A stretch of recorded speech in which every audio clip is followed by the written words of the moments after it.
Pronto, vou começar a gravar. Bom dia a todos. A gente vai pedir agora que os avaliadores desliguem o microfone e a câmera para não ficar dando alteração nas imagens. Obrigada.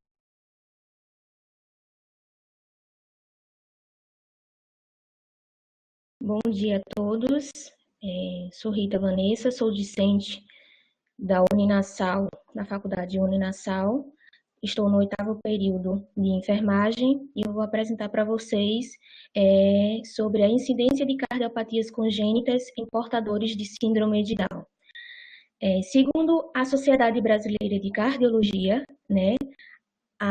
ela é definida como uma anormalidade ou qualquer anormalidade na estrutura ou função do coração, que surge nas primeiras 8 semanas, que é onde está sendo formado o coração do bebê. Ainda não se tem uma causa definida para essa situação contribuir para esse agravo. Então, o principal fator que desencadeia o surgimento da síndrome de Down é a idade avançada da mãe, a idade materna. Esse é um fator muito desencadeante e é um agravante para essa condição.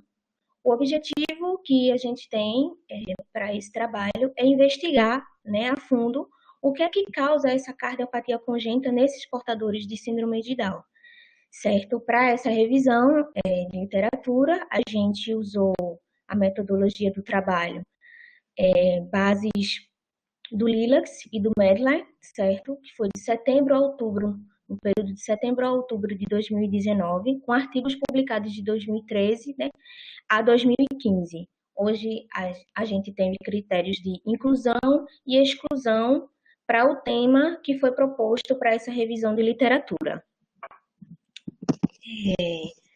Para a gente discussão, certo? As malformações cardíacas que afetam esses portadores de síndrome de Down, ela tem um agravante mais predisponente para as mulheres do que os homens.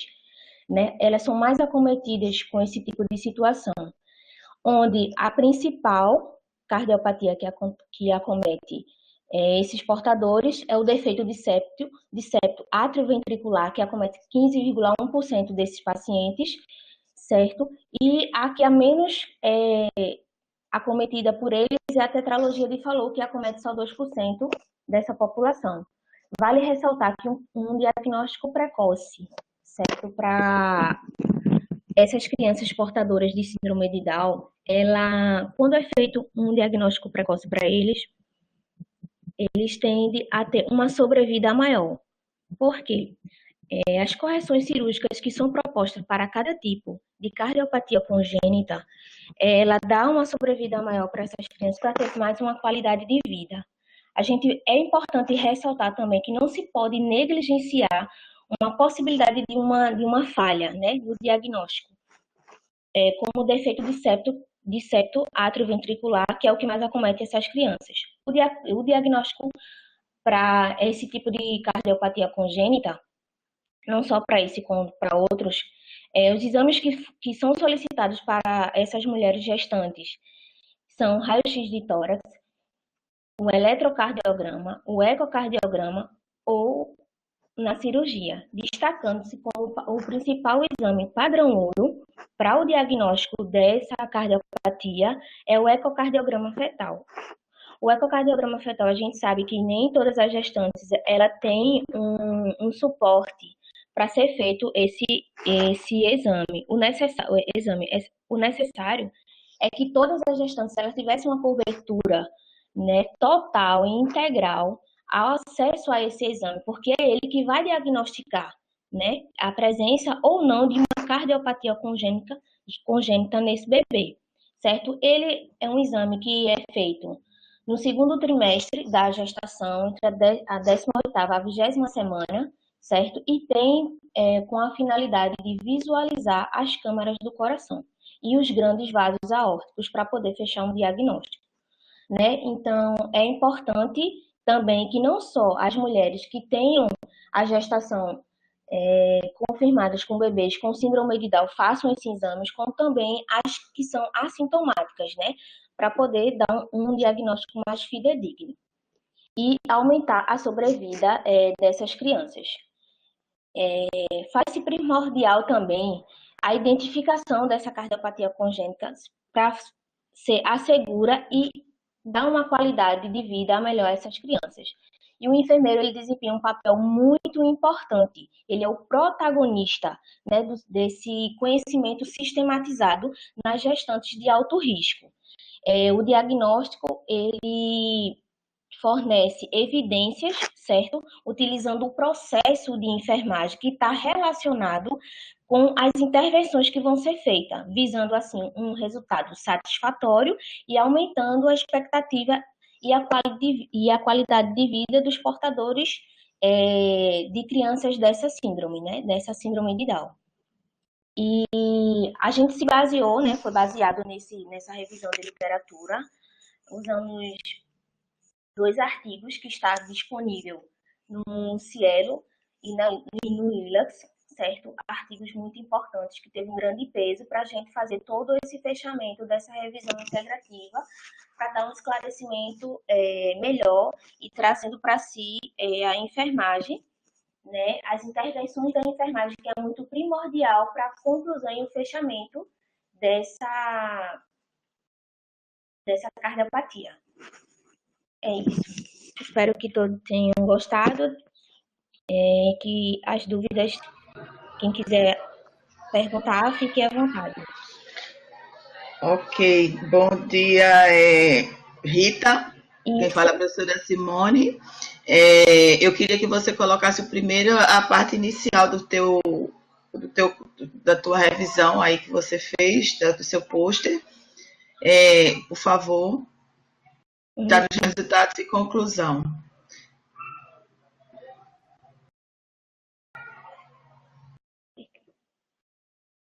Consegue? Não, aqui eu não estou conseguindo. Bom, então vamos... É a monitora, professora. É a monitora que ela faz a passagem do slide. Isso, do slide, agora. Né? Ok, incidência de cardiopatia congênita em portadores de síndrome de Down. Eu achei assim o slide, a apresentação do curso, um formato elegante, interessante. E aí, quando você coloca o objetivo de investigar a incidência de cardiopatia congênita em portadores através da revisão integrativa, eu acho que houve assim, você fala de revisão integrativa, você fala de revisão bibliográfica e ainda você cita que cita 2 artigos que complementaram o teu trabalho, não é isso? Isso. Aí que você selecionou 15 artigos, incluindo os artigos publicados no ano 2013, e os critérios de exclusão foi o que se não enquadrava no tema proposto. A incidência, o que é incidência, Rita, para você? A incidência é o aumento, né? O surgimento de um determinado fator que, nesse caso, atingiu, no caso, os principais atingidos foram os portadores de síndrome de Down, né? A incidência é tudo aquilo que é o surgimento. Tá. Aí, quando você faz a incidência de cardiopatia, quanto ele existe, né? A frequência, quanto ele aparece, e você atinge o objetivo quando você diz que acomete mais mulheres numa faixa etária X. Pode mudar, viu, a próxima apresentação dela. E aí, você corre para a ação da enfermagem. Você, quando bota de resultado de incidência, eu senti falta aqui de você botar número nas referências, você só botou na literatura, né, nos resultados, para mostrar qual foram os artigos que você viu, esses resultados, e depois você vai para o diagnóstico precoce que faz-se primordial para a identificação da cardiopatia congênita, através dos exames, que você também citou, e diz que o enfermeiro é o protagonista do conhecimento sistematizado das necessidades dessa gestante de alto risco. Então, o alto risco entrou agora, né? No final da conclusão. Então, eu achei só, para você for apresentar, tomar cuidado para não fugir do objetivo proposto, que era a incidência dessa patologia, e você mostra nos seus resultados isso, né, o acometimento. E o enfermeiro, eu senti aí na tua conclusão que ele entrou somente porque a gente é enfermeiro, entendeu? Uhum. Então, fica preso no teu objetivo, que o enfermeiro também faz estudo de epidemiologia. E ele, quando se coloca nessa situação, ele vai mostrar incidência, frequência, isso é importante. Aí parece que quer puxar um link para botar que a gente é o protagonista do cuidado. Todos os profissionais são protagonistas da área de saúde, são protagonistas no conhecimento e na sistematizado do cuidado de cada um, né? Específico a cada profissão.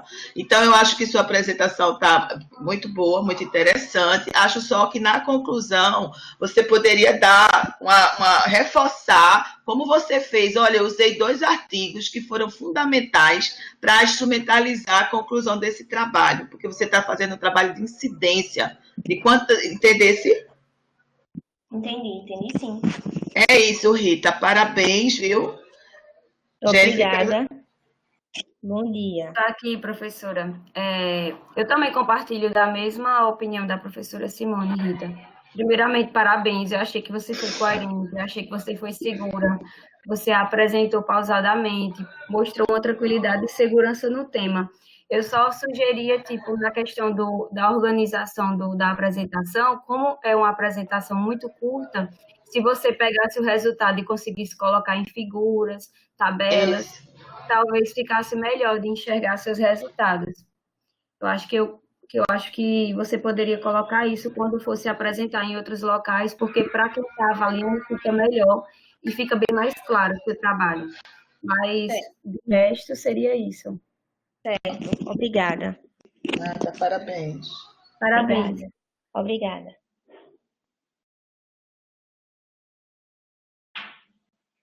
Bora para o próximo.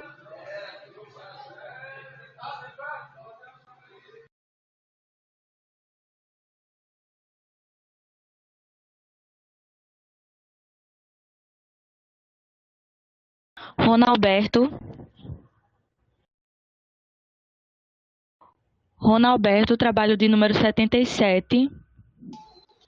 Você é o próximo a apresentar. Sinalize, por favor.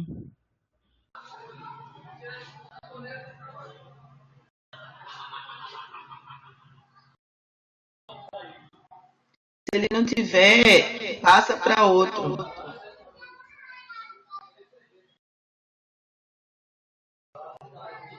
Pronto, número trabalho 79. Ok.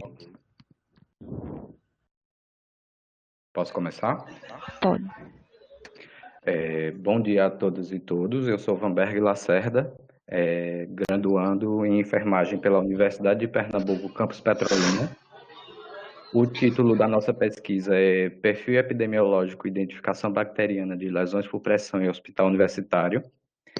E o que é a lesão por pressão? Ela pode ser definida como uma região de morte tecidual resultante de isquemia, associada à pressão exercida sobre as proeminências ósseas contra a superfície enrijecida, acarretando a compressão sobre os capilares, que por sua vez provocam um déficit no fluxo sanguíneo, desoxigenação deste tecido, evoluindo para uma necrose tissular.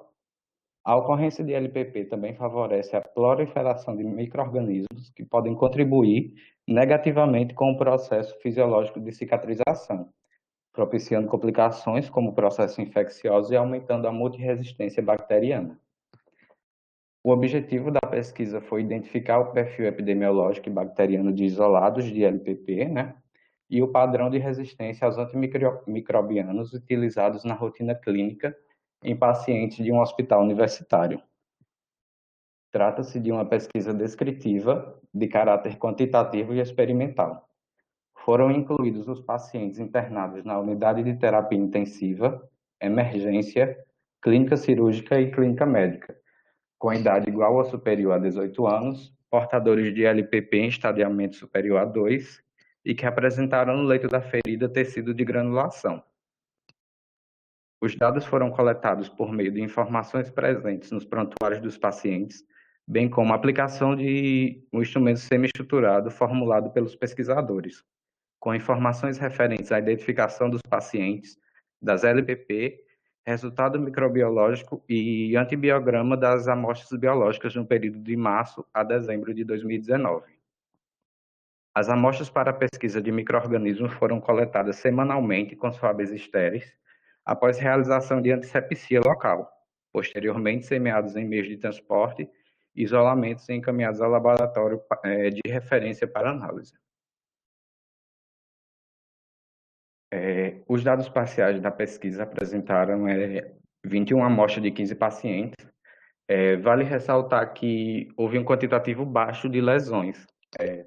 A gente observou que a equipe do hospital demonstra um cuidado no combate ao surgimento destas lesões.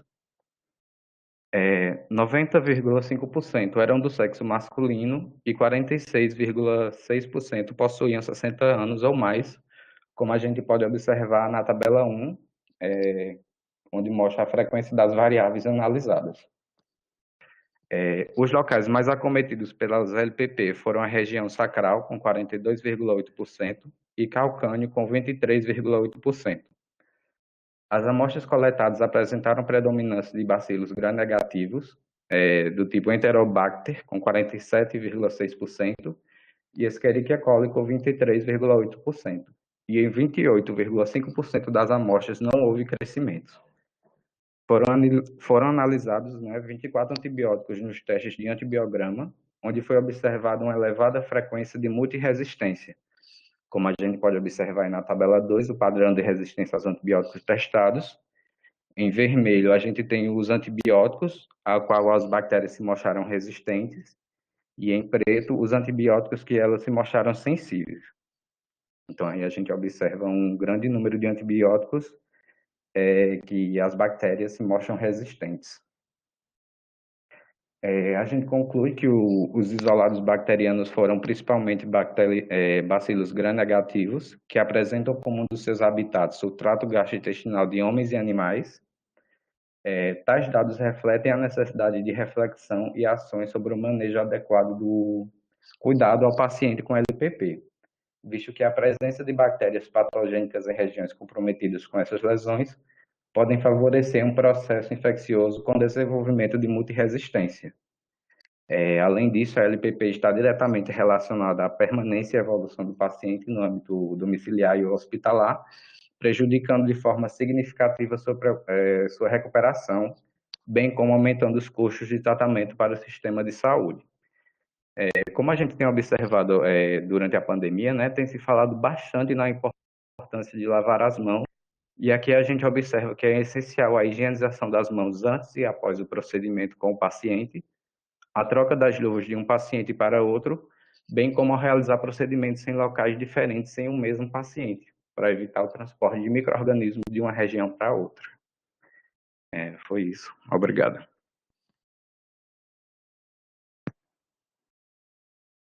Jéssica, você quer começar a avaliar? Oi, professora, posso sim. Parabéns, Vanberg, gostei demais do tema. Também parabéns, por participar. É tão bom quando a gente vê outros estudantes de outros campos, da UPE participando. E assim, o tema da lesão por pressão realmente é um tema tão importante para a gente na assistência, até um dos itens, da segurança do paciente. Então, o tema é bem relevante. O trabalho eu achei que foi bem construído, o objetivo com a questão dos resultados, está casando bem direitinho. Estou com ele aberto aqui. Seu número é o 79, não é isso? Isso. É o 79. A identificação dos resultados também ficou bem nítido, assim, a questão dos antibióticos, para a gente ver os que são sensíveis, os que são resistentes. Então, as referências também, eu vi que você usou referências internacionais, isso também é muito bom. Então, parabéns. Obrigado. Se você quiser completar. Só também parabenizar a Vanberg e dizer que realmente o trabalho é um trabalho científico, com base com informação, metodologia e com resultados importantes, nesse momento que a gente está vivenciando. Eu acho também que é importante ressaltar que Petrolina agora ela vem já se destacando muito nos trabalhos científicos, e isso é muito bom, muito, muito bom. ver essa continuidade do cuidado, viu? Parabéns a você mesmo. Obrigado.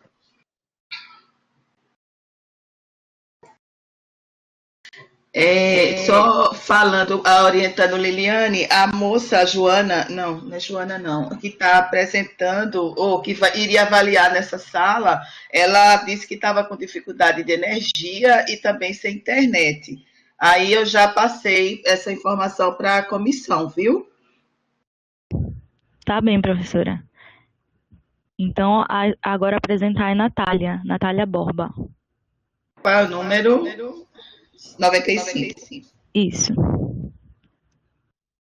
Natália Borba, número 95, pode começar a apresentar. Certo. Estão me ouvindo? Sim. Perfeito.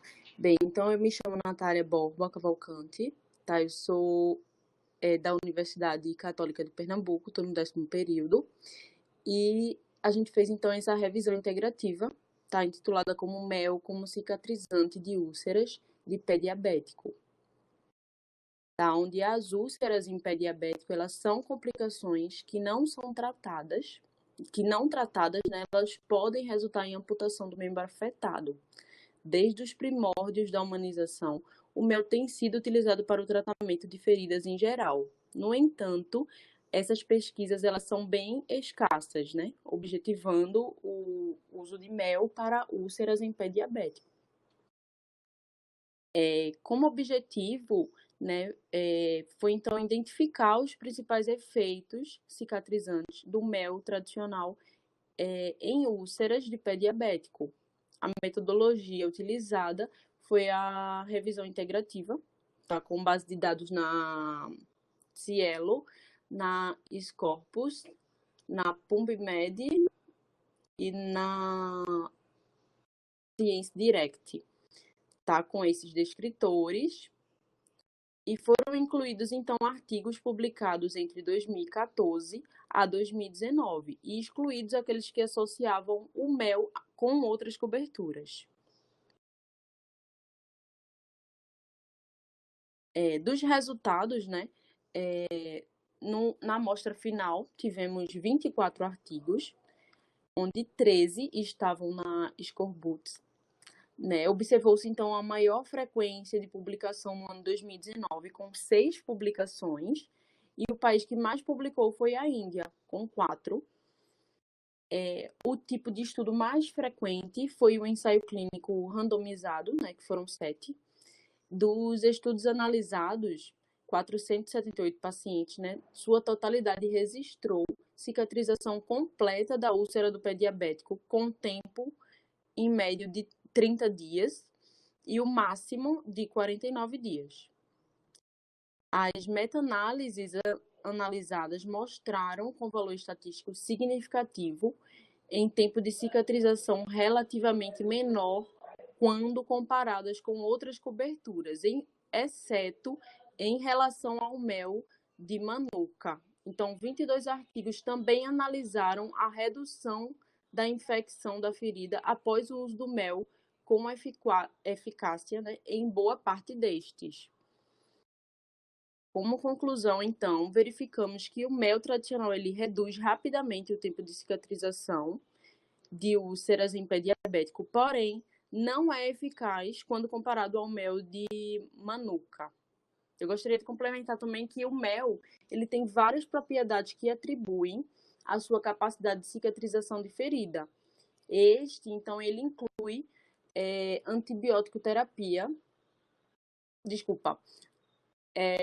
antibacteriana por liberação de peróxido de hidrogênio em uma quantidade que causa autodesbridamento do tecido necrótico sem prejudicar o tecido de granulação.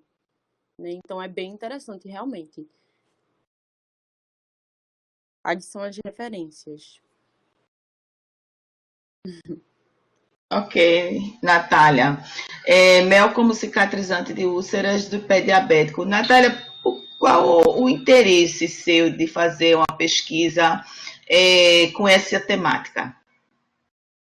Que, na verdade, a gente já fez várias pesquisas num posto de saúde em Olinda com a temática de pé diabético, né? Então, a gente verificou que antes do século XX, o mel era muito utilizado, né? A gente verificou nos estudos que era muito utilizado antes do século XX, antes da introdução de antibióticos. Então, ele era usado para tratamento de feridas infectadas desde o tempo antigo. Aí a gente achou bem interessante.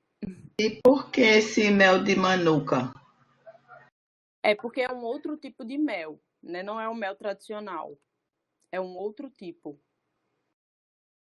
E sim, aí a ideia sua era querer fazer um estudo, identificar os principais efeitos cicatrizantes no mel tradicional, em úlceras de pé diabético, mas fazendo um trabalho de revisão, é isso? Isso, exatamente. Ok, e aí você coloca esse mel de manuka e o outro mel, eu acho que nessa parte introdutória, utilizado o mel como um preventivo, né, de complicações, eu acho que poderia ter mais alguma coisa para você explicar por que você escolheu fazer isso com esses dois tipos de mel, entendeu? Sim, no caso, complementando cada tipo. Só para a gente, a pessoa lá, o avaliador, as pessoas que estão ouvindo, para saber, o mel como cicatrizante da úlcera, ela é interessante, mas é uma temática muito ampla. Aí você está usando ele, quando você bota mel como cicatrizante de úlceras de pé diabético, uma revisão, você está dizendo para a gente que o objetivo, na realidade, você queria ver quantos trabalhos utilizam o mel como cicatrizante, não é isso? É isso, é exatamente isso. Então, é isso que eu acho que é interessante você colocar na introdução, respaldar mais, porque você bota ele e outro tipo de mel que você encontrou, entendeu? Ah, certo. É porque teve estudos que realmente relataram o mel de manuka, né? Exato. E outros que relataram o mel tradicional. Então, vários tipos de mel. E de repente você poderia fazer, sei lá, uma revisão integrativa comparando artigos que tinham um efeito mais no tipo de mel tradicional ou do outro, que não é o teu objetivo. Entendeu? Entendi. Mas tá interessante. Acho realmente, eu vou concordar com Jéssica na primeira avaliação, a gente precisa ter imagens, porque fica muito para a gente localizar onde é que quer avaliar. Mas parabéns, viu, pela sua apresentação. Obrigada. Jéssica, vai colocar alguma coisa? Eu achei bem interessante a pesquisa com o mel, porque assim, a gente aqui no Brasil tem um território vasto, né, de flora, de fauna, e se a gente estudasse também esses recursos naturais que a gente tem, poderia ajudar muito na questão da saúde, né? Até então, antes da gente ter os antibióticos, a gente tem a cultura natural, né? Se você for falar com seu avô, com seus avós, eles sempre têm alguma planta que ajuda em alguma ferida. É engraçado isso.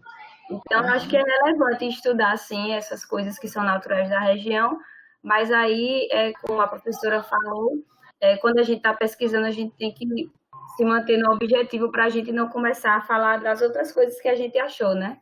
E colocar isso aqui na discussão. Certo.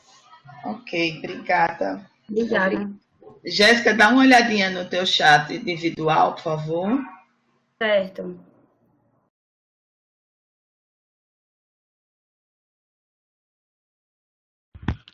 Clarice pode começar a apresentar. Trabalho de número 101. Certo. Bom dia. Vocês me escutam? Vocês me escutam? Sim. Bom, eu irei apresentar o relato de experiência da participação de acadêmicos de enfermagem no projeto de síndrome metabólica, na insuficiência cardíaca e etiologia chagásica. Eu vou apresentar como primeira autora do trabalho, pois quem submeteu foi a minha orientadora Carolina, mas ela não pôde estar presente por estar avaliando um outro trabalho em uma outra sala nesse horário. Bem, esse relatório ele vai ser feito com a interação interdisciplinar, ou seja, ele envolve alunos de medicina e enfermagem da UPE, da Universidade de Pernambuco, e também envolve estudantes de enfermagem do Centro Universitário da Estácio. Bom, a síndrome metabólica, ela é caracterizada por um conjunto de indicadores que vão direcionar a uma desordem no metabolismo. Esses indicadores são a hipertensão arterial, o aumento da circunferência abdominal, os níveis reduzidos do HDL, que é o colesterol de lipoproteína de alta densidade, e hiperglicemia e aumento de triglicerídeos. A síndrome metabólica, ela vai estar presente em doenças cardiovasculares, como, por exemplo, a insuficiência cardíaca, que vai apresentar diversas etiologias. Uma delas é a etiologia chagásica, que tem um prognóstico bem agressivo comparado às outras.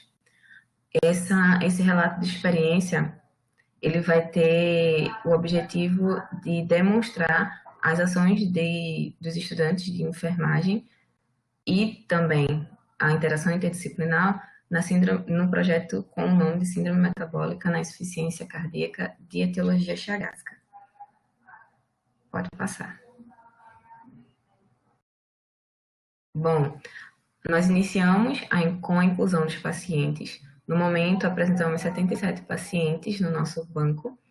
E a inclusão, ela vai ser dividida em 2 momentos. A primeira vai ser a entrevista, que consiste em coletar os dados socioeconômicos, clínicos e epidemiológicos no paciente. Esses dados eles são coletados a partir de um documento pré-estruturado com perguntas direcionadas ao paciente. E também tem o auxílio dos acadêmicos de enfermagem nas consultas de enfermagem ao orientar os pacientes de acordo com cuidados farmacológicos e não farmacológicos, de estar promovendo educação à saúde a eles. A inclusão também tem uma segunda etapa, que é a coleta de sangue, de amostra de sangue para exames laboratoriais, para exatamente verificar os índices que foram citados anteriormente para diagnóstico da síndrome metabólica. Essa punção venosa para coleta de sangue, ela é feita pelos estudantes de enfermagem e com uma supervisão também, claro. Também participamos das ações educativas, que envolvem reuniões dinâmicas e alguns eventos, como mostrado nas imagens abaixo. Participamos do evento do Dia Mundial da Pessoa Portadora de Doença de Chagas. Também participamos de oficinas e reuniões em que o ambulatório de Chagas, que é onde a gente faz essa coleta dos pacientes, oferece a eles, né, na sala de espera e tudo mais. Então, participamos dessas reuniões dinâmicas e promovemos ações educativas. Bom, para concluir a apresentação, é muito importante que haja essa interação interdisciplinar entre os alunos, porque conseguimos ver o paciente de uma maneira integral, conseguimos vê-lo de uma maneira completa. E essa interação, ela vai auxiliar na vida profissional, nas interações profissionais futuramente. Então, é isso. Ok, é um trabalho muito bom, muito bonito de Carol, com o grupo aí interdisciplinar. Eu acho que a enfermagem e a equipe, aliás, eu acho que tratar os pacientes no nível ambulatorial com a equipe interdisciplinar e multidisciplinar é fundamental para a adesão terapêutica, melhoria do cuidado. Então, esse trabalho eu já conheço, é um trabalho muito, muito bonito, e eu parabenizo o grupo pela apresentação. Gostei muito também. Parabéns, né? Teve uma entrevista, né? A professora não pôde participar, né? Nesse aqui, é o 101. Isso. E eu gostei muito das figuras também, eu acho que fica bem visível o que você quer falar, complementa a ideia, né? Relato de experiência, às vezes as pessoas não querem fazer, porque, assim, metodologicamente, a gente não pesquisa muito, né, relato de experiência, e a gente, quando está na assistência, a gente sente essa necessidade de entender melhor algumas situações. E aí eu gosto muito, principalmente quando é algo local também, né? Que a gente está sempre nos hospitais e acaba conhecendo o perfil daquela instituição. Então, eu gostei muito, parabéns do trabalho. E o grupo também é muito lindo, as ações de vocês. Obrigada.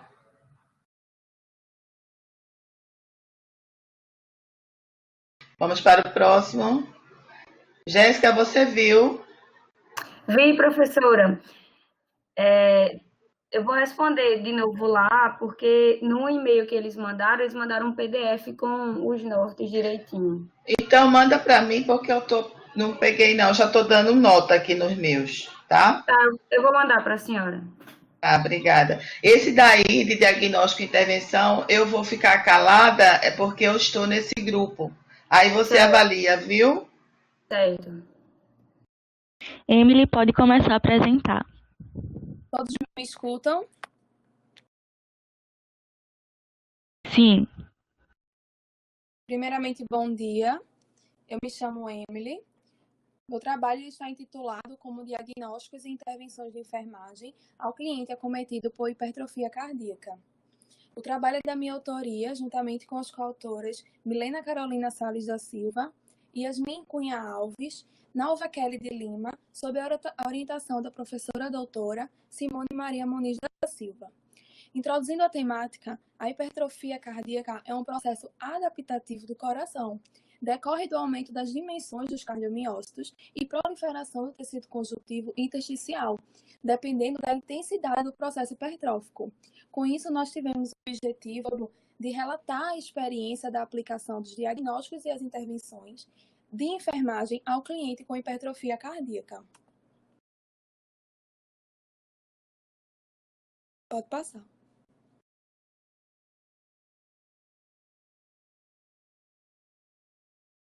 No tocante à descrição de experiência,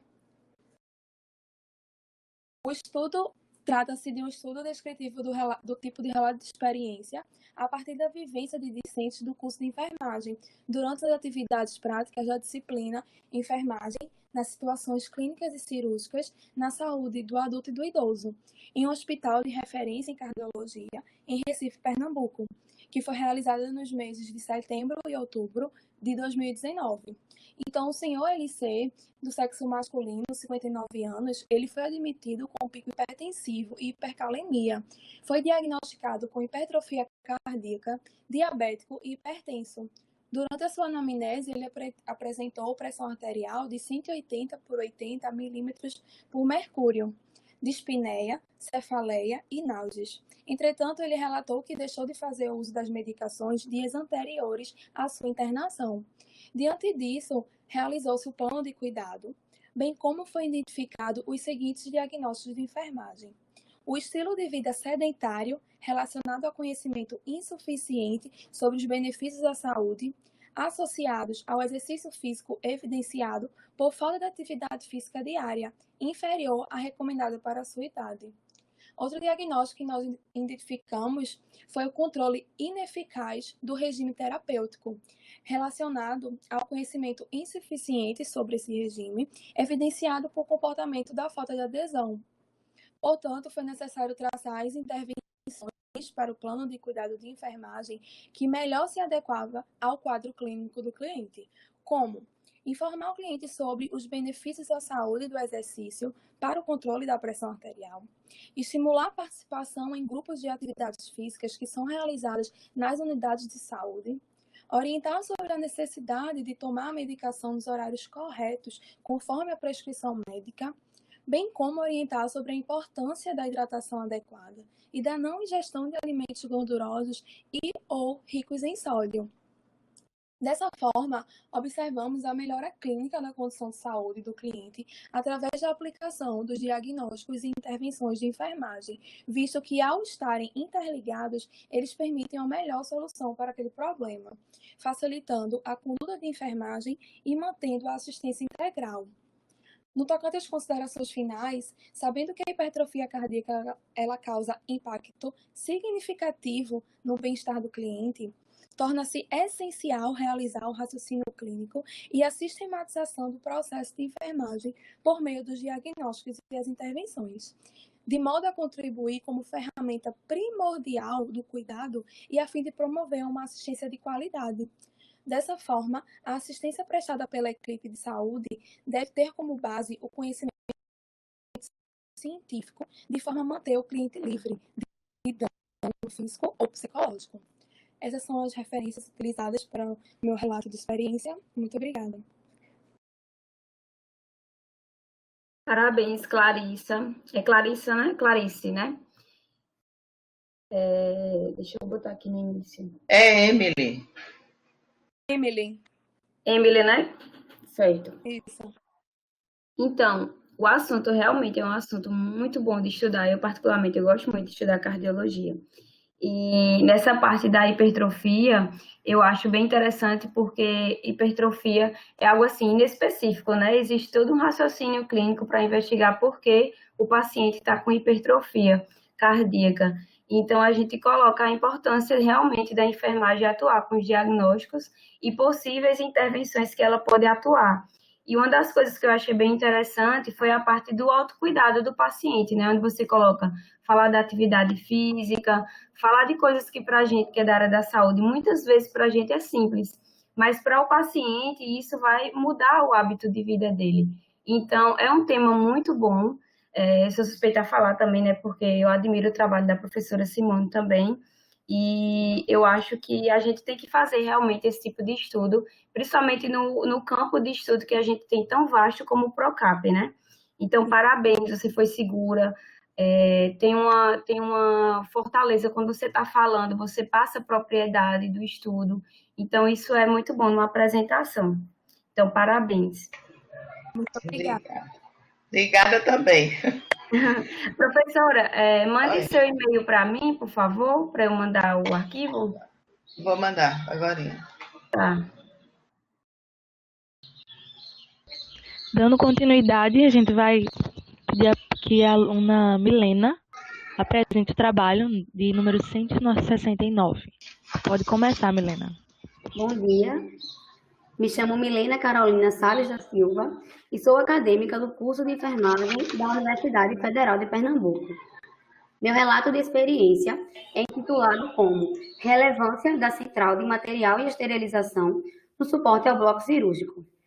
Esse relato é de minha autoria, juntamente com as coautoras Yasmin Cunha Alves, Emily Nascimento Pessoa Lins, Pamela Vitória da Conceição Silva, Maria Vitória Guiar do Rego, Tatiana Maria Pereira de Lima, Nalva Kelly Gomes de Lima, e foi realizado sob orientação da professora doutora Simone Maria Muniz. Introduzindo a temática, a Central de Material e Esterilização, CME, é a base para o funcionamento de todas as unidades assistenciais, oferecendo serviços de processamento de artigos hospitalares, o qual inclui limpeza, preparo, esterilização ou desinfecção, armazenamento e sua devida distribuição entre essas unidades, garantindo a qualidade da assistência prestada à saúde dos indivíduos. Desse modo, tivemos como objetivo relatar a percepção de acadêmicos de enfermagem sobre a importância da Central de Material e Esterilização no suporte ao bloco cirúrgico. Esse relato foi obtido a partir de estágio na graduação de enfermagem da Universidade Federal de Pernambuco, campus Recife, PE, realizado no segundo semestre de 2019, destacando-se a necessidade de uma dinâmica apropriada na Central de Material e Esterilização para o andamento das atividades desenvolvidas em bloco cirúrgico. Durante o estágio, percebeu-se que as ações na Central de Material e Esterilização influenciam diretamente na dinâmica do bloco cirúrgico, desde a lavagem dos artigos hospitalares no expurgo até a forma de armazená-los na sala de armazenamento e distribuição de materiais esterilizados. Visto que todas as cirurgias são realizadas com material devidamente estéril, necessitando do sucesso no processo de armazenamento e distribuição da CME.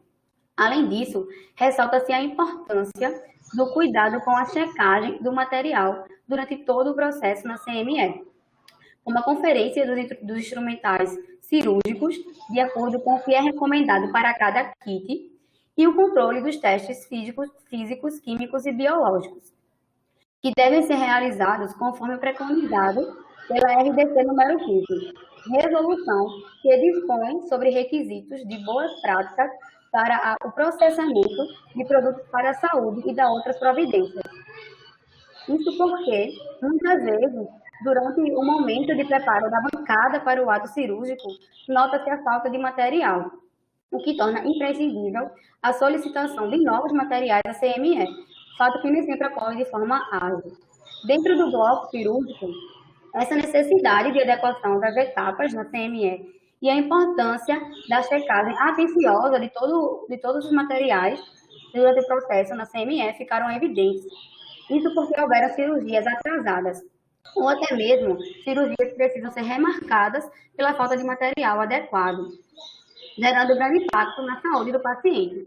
Ademais, o cancelamento de cirurgias acarreta impacto também na saúde mental dos profissionais envolvidos, decorrente a essa situação de estresse ocasionada.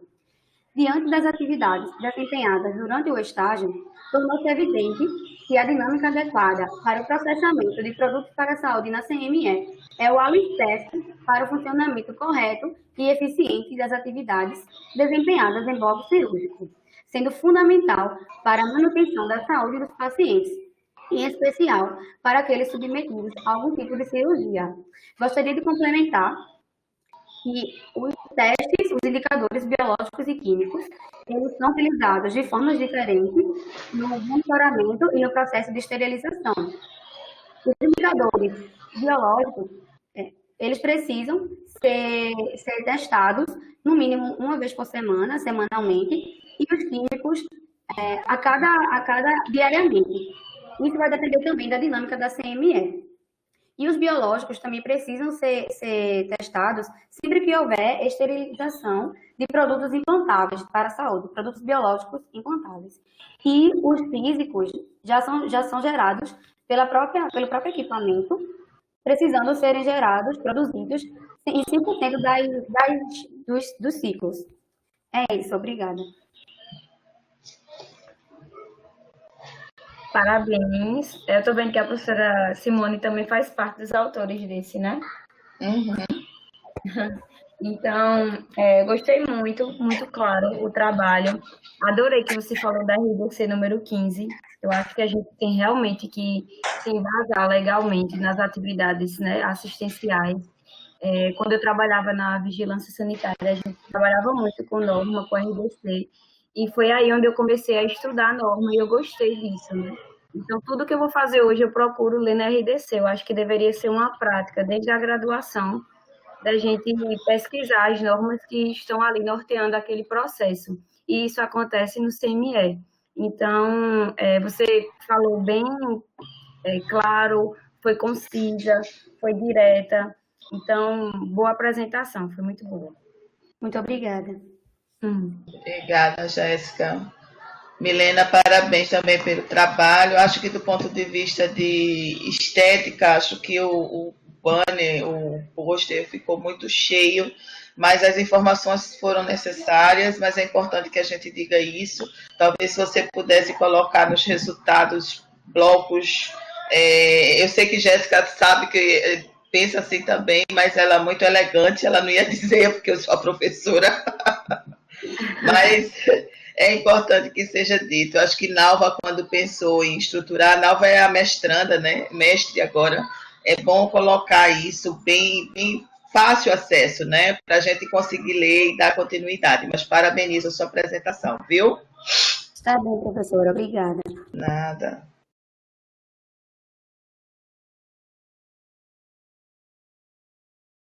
Dando continuidade, a aluna Maria Vitória vai apresentar o trabalho de número 197. Pode começar a apresentar. Bom dia. Eu acho que o pôster foi errado, mas enfim. Eu sou Maria Vitória, acadêmica do curso de enfermagem da Universidade Federal de Pernambuco. Esse trabalho é um relato de experiência intitulado como A Importância da Sistematização de Enfermagem ao Paciente com Síndrome de Weil. Para a realização desse trabalho, eu tive o auxílio das coautoras Milena Carolina e Yasmin Cunha, e tive a orientação também da professora Marta Nunes Lira.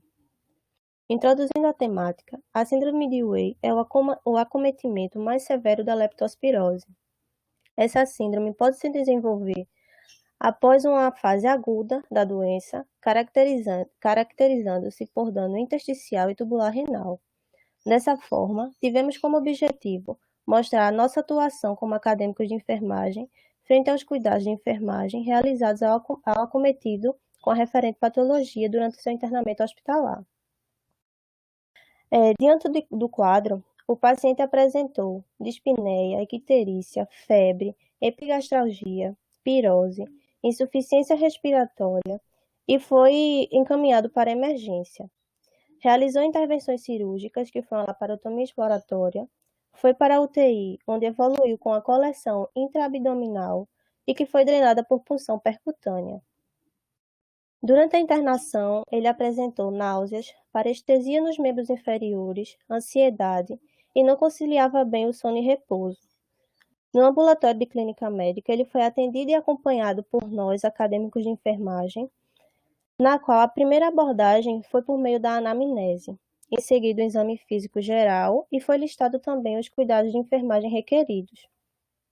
A sistematização da enfermagem vislumbra as orientações e os cuidados realizados, como, por exemplo, a troca de curativo, a lavagem do dreno, orientações quanto ao cuidado e com a higienização, a deambulação, cuidados com a dieta, terapias não farmacológicas para o alívio do desconforto, tendo assim, traçando essas orientações e metas para serem alcançadas.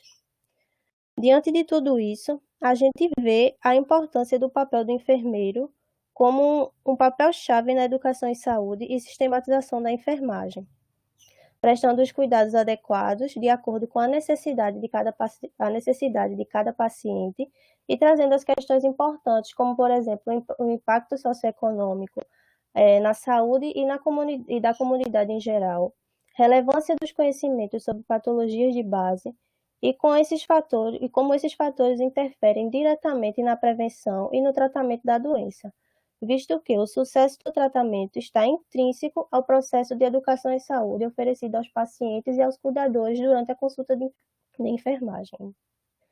É isso, obrigada. Realmente, Maria Vitória, o slide, esse formato dessa apresentação foi do ano anterior, não é? Mas o trabalho ele tem sua relevância, ele tem sua importância. Acho que um pôster, esse é o 001. Eu acho que 97. Tá vendo que o número ainda está equivocado, tá vendo? Eu acho que você pegou o formato do pôster do ano passado. Então, isso é importante, que cada temática, ela tem cada ano, o simpósio, ele tem uma fundamentação, tá certo? Mas isso não vai diminuir a sua apresentação e o conteúdo, a importância que você deu no seu trabalho, tá? Então, isso é importante, eu só chamo a atenção no formato, né, da forma como você está apresentando o seu trabalho, viu? Licença, professora Simone, fazendo um adendo ao que a senhora falou. Ela pegou o formato desse ano, sendo que quando ocorreu a pandemia e que o evento passou a ser online, o formato ele foi modificado. Como ela já tinha enviado o banner antes, foi permitido que continuasse aqueles trabalhos que já tinham sido enviados, eles continuassem com esse formato. Só os que não tinham sido enviados foram adequados ao novo formato. Então, ok. Retiro o que eu falei, viu? Certo. Vamos lá, dar continuidade, mas parabenizo a sua apresentação. Obrigada.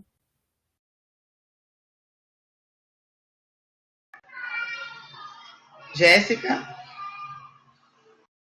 Estou aqui, professora. Estava anotando o próximo aqui.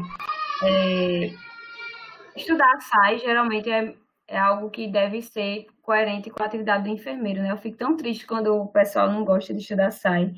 Mas eu achei o tema muito relevante, não perder o brilho, essa questão estética, e a menina justificou super bem. Eu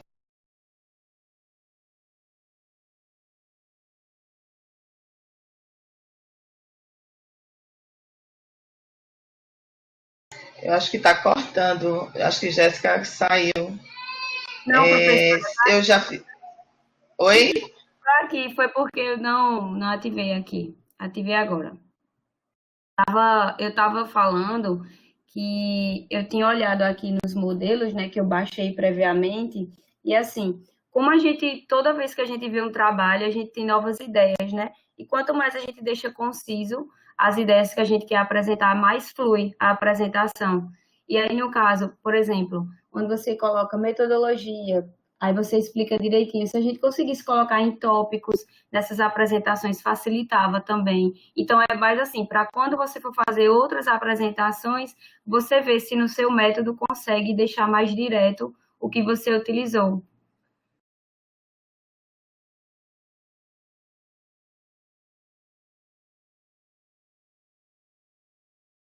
Tá escutando? Oi? Agora estou. Ok. Tá bom. Deu para escutar? Deu sim, Jéssica. Obrigada. Nada, parabéns, Maria Vitória. Obrigada.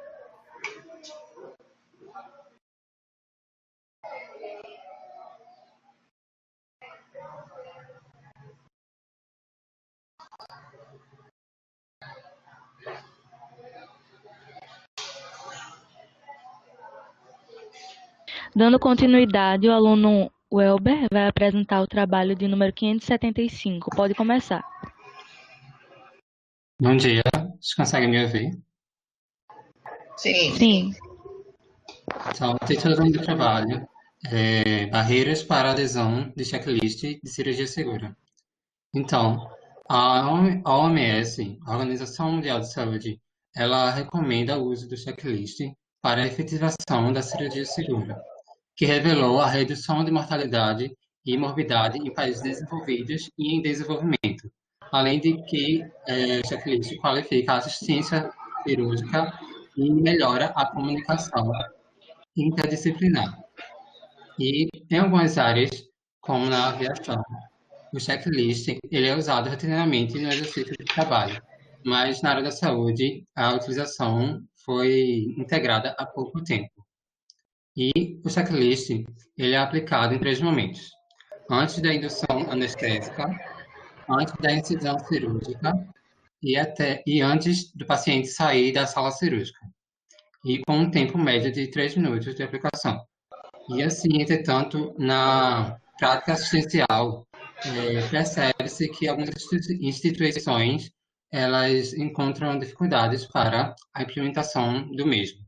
Então, assim, o objetivo do trabalho foi descrever as barreiras para a adesão do checklist de cirurgia segura.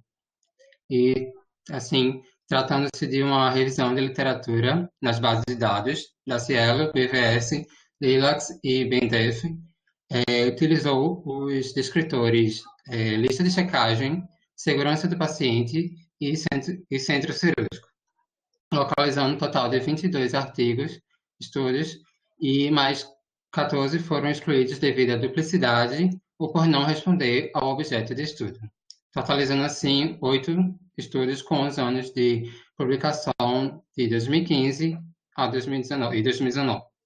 E os critérios de inclusão foram os artigos em português e disponíveis na íntegra, com limite de 5 anos, e excluiu as literaturas cinzentas. Pode passar. Como resultado, a principal barreira encontrada para a adesão ao checklist de cirurgia segura foi a resistência e a falta de participação da equipe multidisciplinar, principalmente médicos e médicos experientes que já trabalhavam há bastante tempo nas instituições. E seguida do paradigma da hierarquia do cirurgião, a ausência de cultura de segurança, a falta de comunicação entre as equipes profissionais, a grande demanda de atividades e o cansaço da equipe. Então, assim, a gente pode concluir, portanto, que a participação da equipe ela se destacou como uma barreira para a adesão do checklist de cirurgia segura, que mesmo aparentando ser simples, ela necessita da aplicação efetiva em conjunto com todos os profissionais envolvidos nesse processo. Dessa forma, os profissionais, a equipe, faz necessário que elas percebam o checklist como uma estratégia que evita erros. E, além disso, qualifica a assistência segura prestada ao paciente. É isso. Obrigado. Parabéns, Elber. Acho que esse trabalho teu é muito, muito, muito relevante, não é? Porque a importância da equipe multiprofissional para a cirurgia segura, não é hoje uma exigência. A gente percebe isso em hospitais particulares, privados e que funcionam, mesmo com a resistência ou pela falta de mesmo com a falta de comunicação de outros profissionais, a gente vê que eles se responsabilizam por checar fazer essa adesão ao checklist dessa cirurgia, né? Os hospitais públicos, eu não sei, eu acho que tem uma resistência maior pela própria demanda, não sei explicar o que motivo é.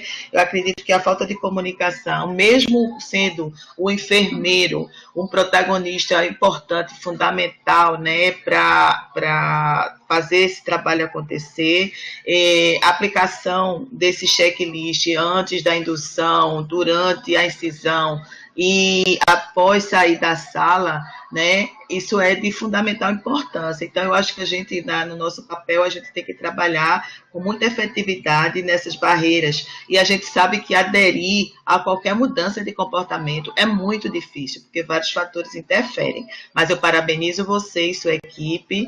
Acho que Elisandra faz um trabalho muito bom também. Ela é doutoranda, né? Então, parabenizo muito o trabalho de vocês. Viu? Obrigado.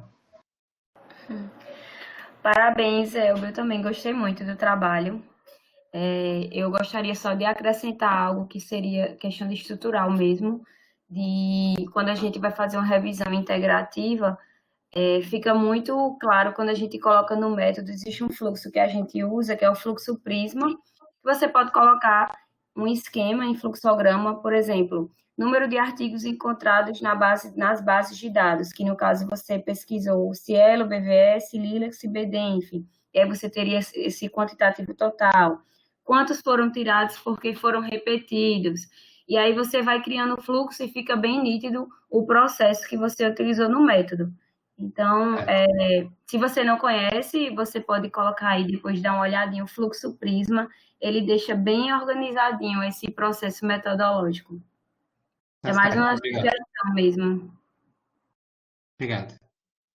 Parabéns.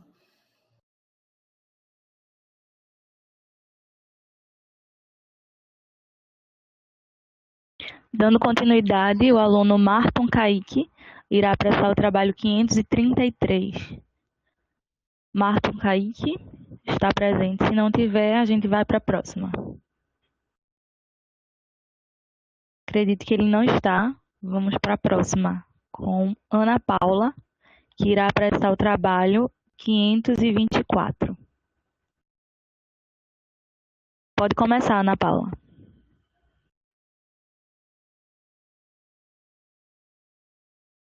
Olá, estão ouvindo? Sim. Sim. Bom dia a todos e a todas. Eu sou Ana Paula Rodrigues, enfermeira graduada pela FENSG, especialista em atenção cardiovascular pelo PROCAP e atualmente sou mestranda em pediatria na FOP. Eu irei apresentar para vocês essa pesquisa intitulada Repercussões da intervenção educativa do enfermeiro em pacientes submetidos ao cateterismo cardíaco. As doenças cardiovasculares são as principais causas de óbitos no Brasil e no mundo, correspondendo a cerca de mais de 30% das mortes registradas. Uma das principais doenças cardiovasculares é a doença coronariana. E para que haja a investigação dessa doença, é importante uma avaliação clínica desse paciente e também alguns exames. Um dos mais importantes é a angiografia das artérias coronárias, que é obtida pela técnica do cateterismo cardíaco. Devido ao caráter invasivo desse desse procedimento e a desinformação do paciente, os estudos, né, alguns estudos mostram que podem surgir incerteza, estresse, medo e ansiedade nos pacientes. E essas sensações e sentimentos, né, eles podem contribuir para o aumento da pressão arterial e da frequência cardíaca. E se isso ocorre durante o procedimento, pode aumentar tanto a duração desse exame quanto a dificuldade do mesmo, né? Dentro desse contexto, estão sendo criadas estratégias com a finalidade de minimizar esses sentimentos. Esse estudo teve como objetivo geral analisar as repercussões da intervenção educativa do enfermeiro nos pacientes submetidos ao cateterismo cardíaco. Trata-se de um estudo descritivo, exploratório, com abordagem qualitativa, cuja metodologia foi norteada pelo instrumento do Equator. Esse estudo ele também foi realizado a partir de uma visão construtivista, utilizando uma abordagem epistemológica, fenomenológica e interpretativa. Os dados foram coletados no setor da hemodinâmica do PROCAP em 2 momentos, tá? Antes da palestra educativa com o álbum seriado e após a palestra, por meio de um questionário sociodemográfico e clínico desse paciente e de uma entrevista semi-estruturada, que foi gravada com um dispositivo de áudio e posteriormente transcrita no Word para análise de dados, tá? Como técnica de análise de dados, utilizou-se a técnica de análise de conteúdo proposta por Bardan, da qual emergiram 3 categorias e 7 subcategorias. Esse estudo seguiu as normas éticas e apenas teve seu início após o parecer do Comitê de Ética em Pesquisa com Seres Humanos. Pode passar para o próximo, por favor.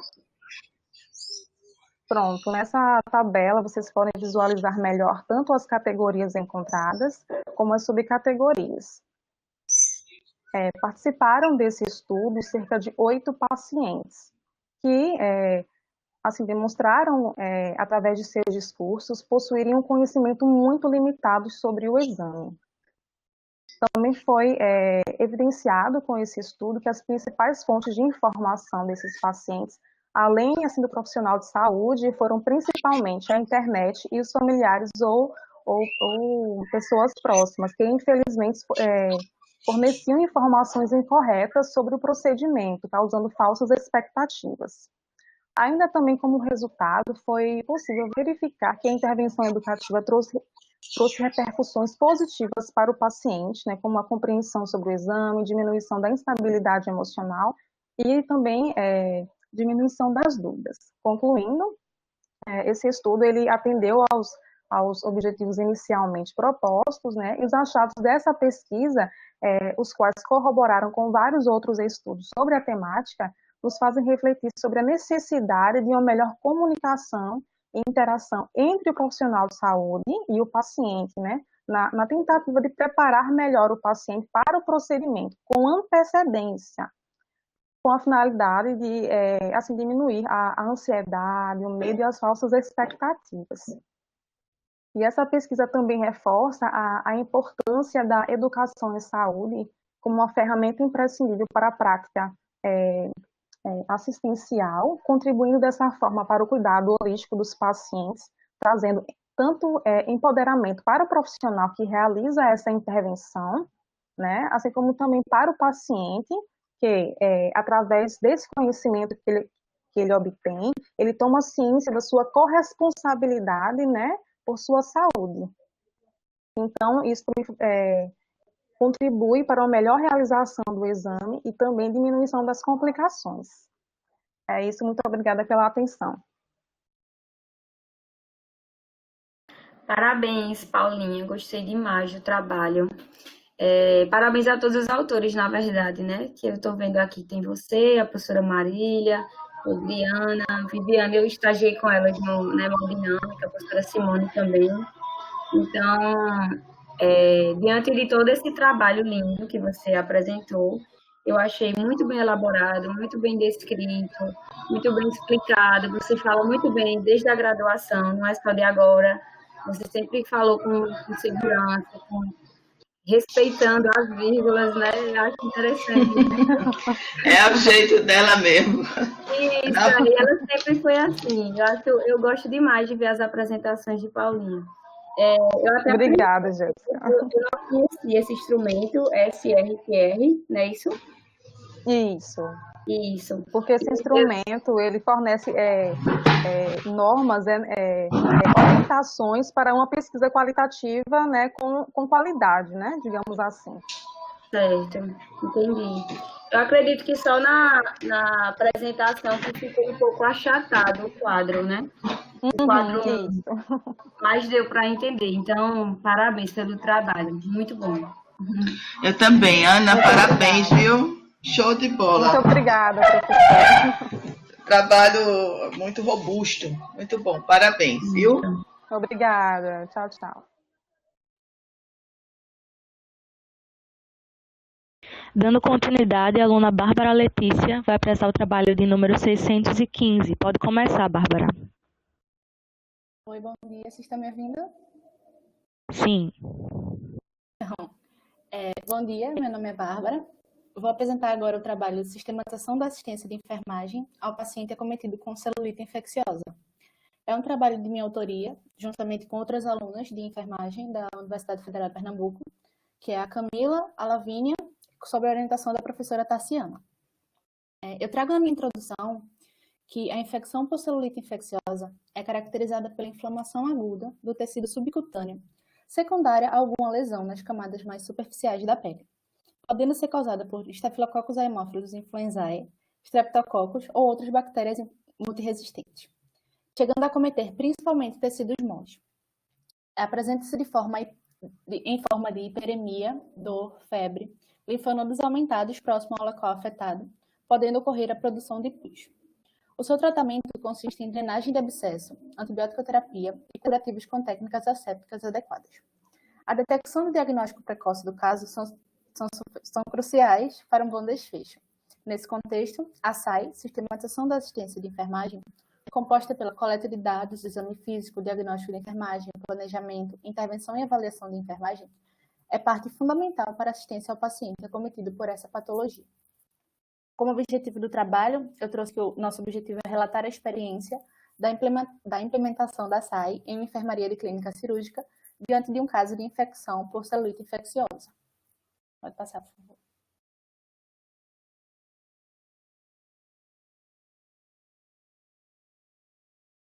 Então, na descrição da experiência, eu trouxe que, diante do caso de celulite infecciosa em uma enfermaria de clínica cirúrgica, foi possível identificar a importância da SAI na rotina de cuidados do paciente. Então, indo por etapas, eu trouxe a coleta de dados, que se mostrou fundamental para estabelecer o quadro geral do paciente, além de identificar suas individualidades, como alergias, hábitos de sono e higiene e patologias associadas. Também colaborou para a escolha do diagnóstico de enfermagem prioritário, o que nesse caso foi dor aguda relacionada a agente biológico lesivo, evidenciada por autorrelato da intensidade usando a escala padronizada de dor e expressão facial de dor, o que, por sua vez, contribuiu para a elaboração de um plano de cuidados, pautado principalmente no controle da dor, relacionado também à melhora do quadro geral do paciente, que incluiu a intervenção de enfermagem na realização de curativos, promoção de conforto, estratégias medicamentosas ou não para o alívio dessa dor, educação em saúde acerca da patologia, além de ações multidisciplinares para lidar com o caso. As etapas de avaliação aconteceram a cada turno, assim como novas prescrições de enfermagem, pois estas precisam ser alteradas a depender do estado geral do paciente, que poderia mudar rapidamente por se tratar de infecção multiresistente. Como consideração final do meu trabalho, eu trouxe que, diante da experiência, foi possível identificar a importância da SAI como objeto de trabalho dos profissionais de enfermagem, principalmente diante de casos específicos como esse. E seu uso rotineiro precisa ser estimulado entre os enfermeiros, pois além de proteger e assegurar as ações do profissional, ainda representa uma melhoria significativa na assistência em saúde. O uso da SAI nos serviços de saúde precisa ser estimulado desde o início da formação profissional, para facilitar sua implementação e aceitação entre os profissionais da categoria. Botei aqui algumas referências que eu utilizei para o trabalho e muito obrigada.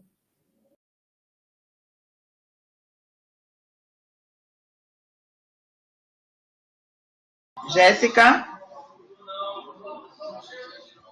Estou aqui, professora, estou dando uma olhadinha nela. Estava dando uma olhada nas referências, estão todas atualizadas. Parabéns pela apresentação. Mais um trabalho de SAI, né? E a SAI sempre relevante, né, nos estudos. Gostaria de parabenizar a questão da apresentação, passou muita segurança, o tema é de muita relevância, né? E se a professora quiser completar alguma coisa, eu acho que foi bem completa a apresentação dela. Exatamente, também. Parabenizo a apresentação. Acho que a enfermagem se destaca quando começa a falar realmente do seu papel, né? Do seu papel sistematizado na assistência qualificada, né? Então, eu acho que agora a gente finaliza as apresentações, só checando com a monitora se o trabalho de Ronalberto 77 e o 533 está presente.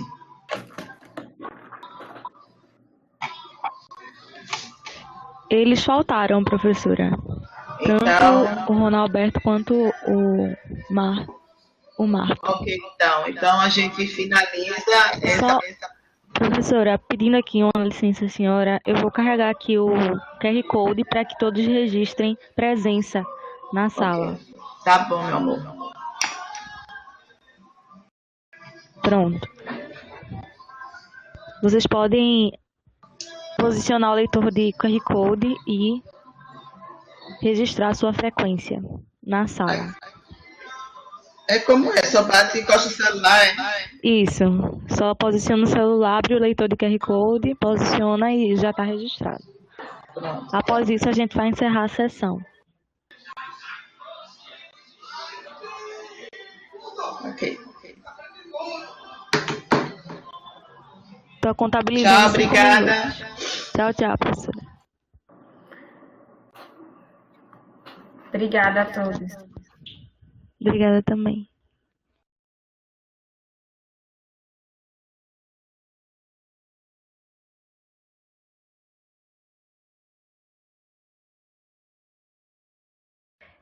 Todos os apresentadores registraram frequência?